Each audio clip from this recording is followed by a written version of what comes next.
In Lesson 8, we're going to finish talking about editing text.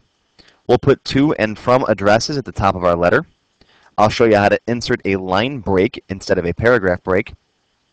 We'll insert a horizontal line in our document. And we'll learn the difference between ignore and ignore all when it comes to spell check. Now that we have the closing on our letter, there's some stuff we forgot at the top of the letter, right? We don't have the to and from address. So let's use our scroll bar and go up to the very top of the letter. I'm just scrolling up here.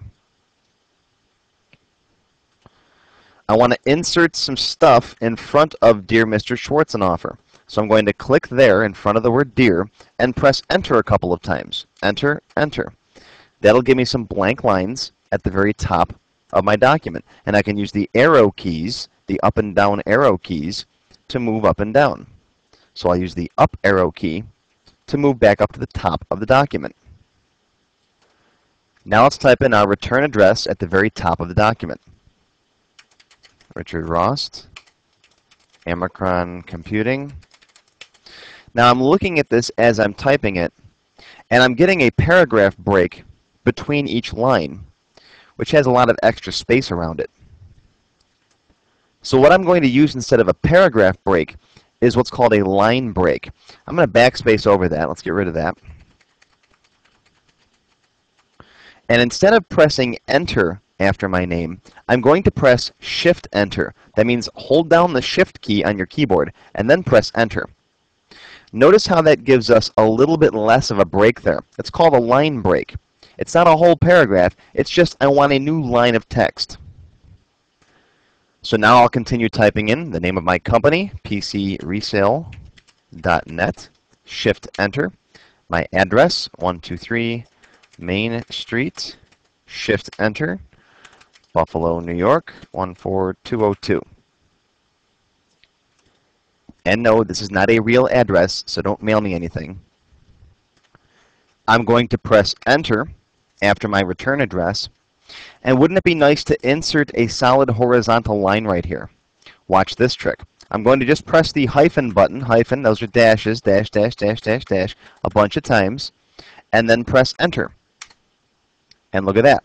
Microsoft Word converts that line of hyphens into a solid horizontal line all the way across the page.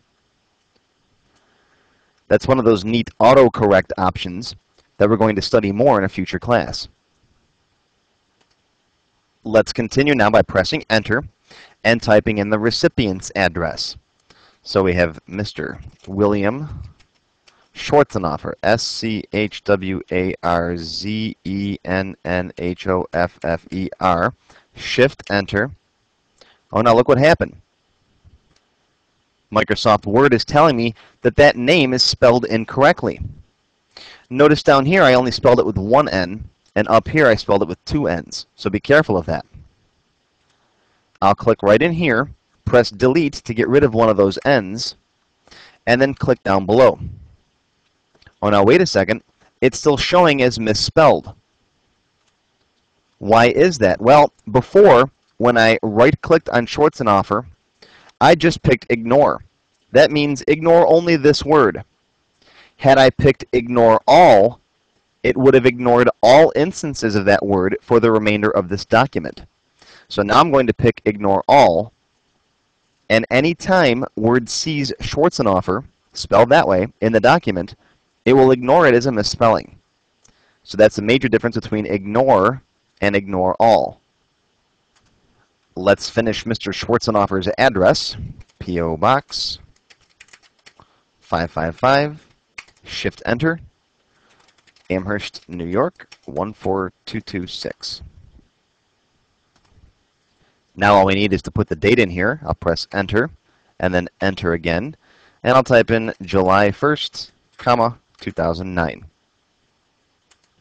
Notice Word corrected the first and superscripted the ST. Again, that's an autocorrect option that we'll talk about later.